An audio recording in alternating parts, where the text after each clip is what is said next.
Alright, this is the practice test for Chapter 5 for Advanced Math. This is number 1. Evaluate cosine 2 theta if sine theta equals -5/8. Okay. So they're telling you that sine theta equals -5/8. Okay.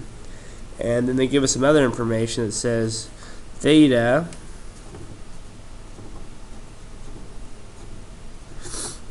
is in between pi and 3 pi/2, so this means I am in quadrant 3 down here, because here's pi and here's 3 pi/2. Okay. So what I need to do is realize what they want is cosine 2 theta. Now remind myself what that is. And there's a couple of different versions for it, or a few different, but I'll just say cosine squared theta minus sine squared theta. Okay, that's not a Pythagorean identity. It's not the plus, right? All right, so let's see here. So since I'm in quadrant 3, just kind of redraw this right here. I have some theta, okay, and so sine is y/r, okay. So let me go ahead and switch to a pen so you can see a little bit better, I think. And so this is -5, and this is 8, okay. So first things, I'm going to use my Pythagorean theorem to go ahead and find that missing side. That's 25 plus x squared equals 64. Subtract 25 to both sides. Okay. And we're looking at x squared equals 39. Square root of both sides. And x equals 39. Oh, sorry, square root of 39. Okay. Just to get a little bit of a picture, that's 6.24. Alright. And it's actually negative, right? Because we're in quadrant 3. Okay. So to use the formula, I need cosine and sine. Well, they gave me sine. Okay, so I just need to find the cosine. So this is my theta right here. Sorry, excuse the bell here. If theta is right here,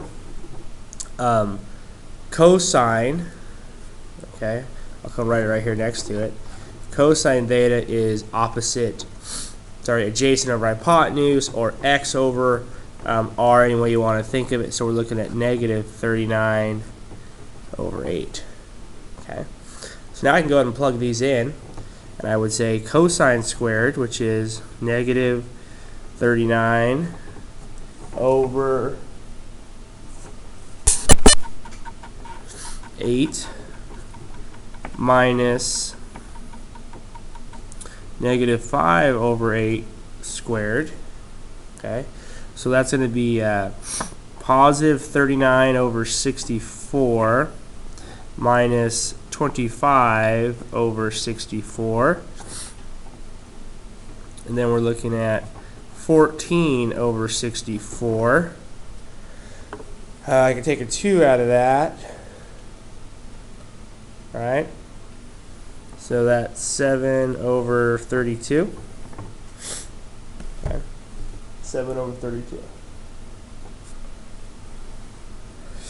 Number 2, it says simplify, and I got cosine x plus pi/2 and cosecant -x. Okay, so what I see here is I have a sum right here, so I'll use the formula to split that up, and I've got an odd function over here. So I'm looking at basically This is cosine. So cosines where you put them next to each other, right? And the signs are opposite. So I got the cosine of x, cosine of pi over 2, minus sine of x, sine of pi over 2. Okay. And all of that is times negative cosecant x.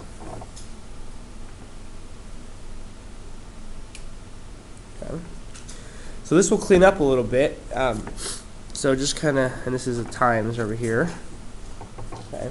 So just remind myself I'm at pi over 2, which means I'm up here, so my coordinate points are 0, 1. So the cosine for that is 0. So it's the cosine of x times 0 minus the sine of x times 1.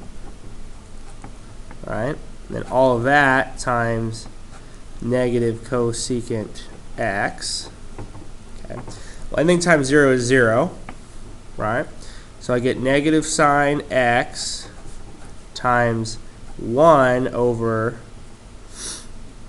sine x. Right? Okay. Multiply those, and I get positive sine x over sine x. Right? So the answer is 1. The answer is 1. Okay. Number 3. Determine the exact value of sine 2x and sine x over 2 if the sine is 4 over 9. Okay. So I'm just going to list these out here real quick. Okay. Cosine x, right? Just check that. Okay. And then I'm just going to list these because I'm going to use them eventually. I want to see what information I need, though. And then for sine x over 2, we're looking at the square root, and it's plus or minus. We'll check what quadrant we're in here in a second. Minus cosine x all over 2. Okay. So they also told me, sorry, that I was over here.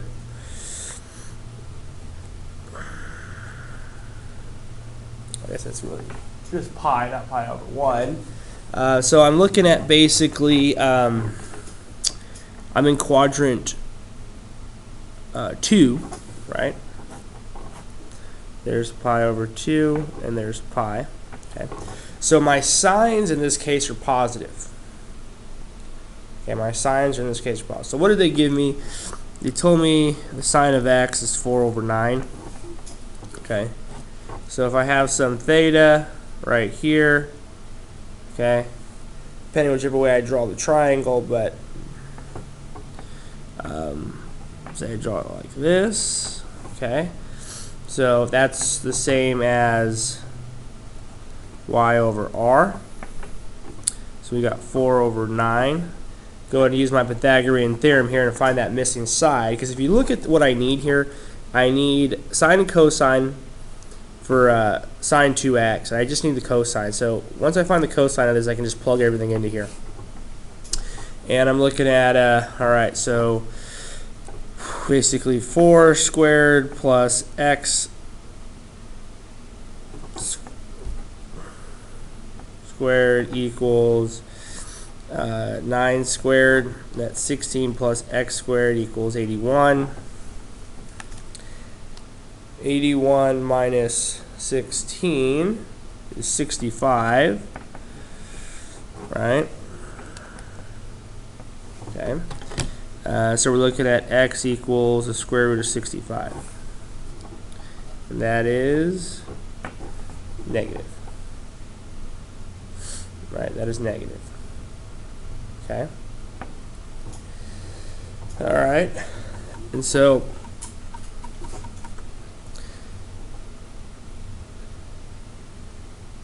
here we go. So let's go ahead and take a look at this. I'm going to go to the next page here. So just real quick, let me find out what the cosine is. So the cosine, this is my theta, is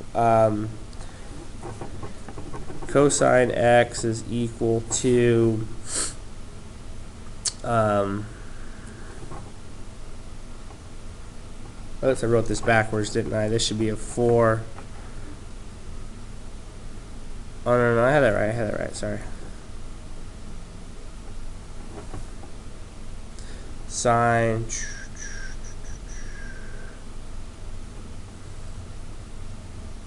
Let me just redraw this real quick, sorry. So coming back down here.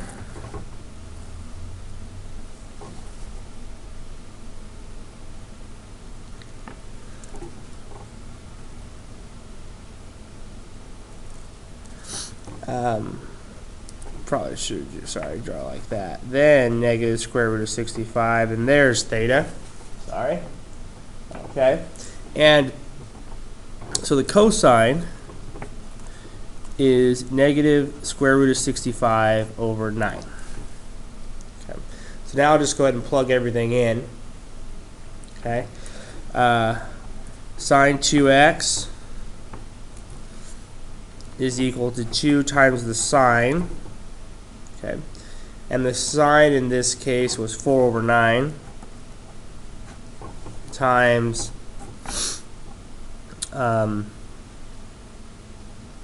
cosine, which we said was negative root 65 over 9. Okay. And this looks like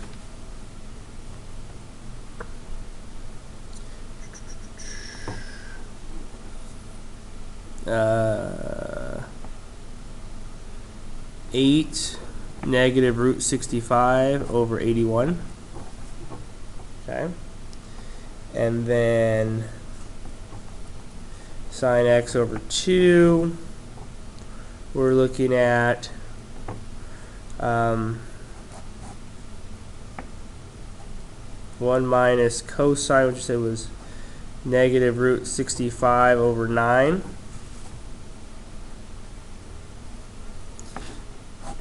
All over 2. Clean this up a little bit. And we're looking at plus and plus. We're going to get 9 over 9 plus root 65 over 9. Okay. All over the square root of 2. I'll split the radical up there. And then we're looking at 9 plus root 65 over 9. All over square root of 2. And then this turns out to be 9 plus the square root of 65. Split that one up. That's going to be over 3 all over root 2. Okay.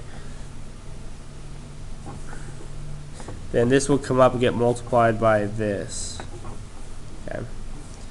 And so coming down here, our final answer should be something like 9 plus root 65 all over 3 root 2, and I'll leave it to you to actually rationalize it.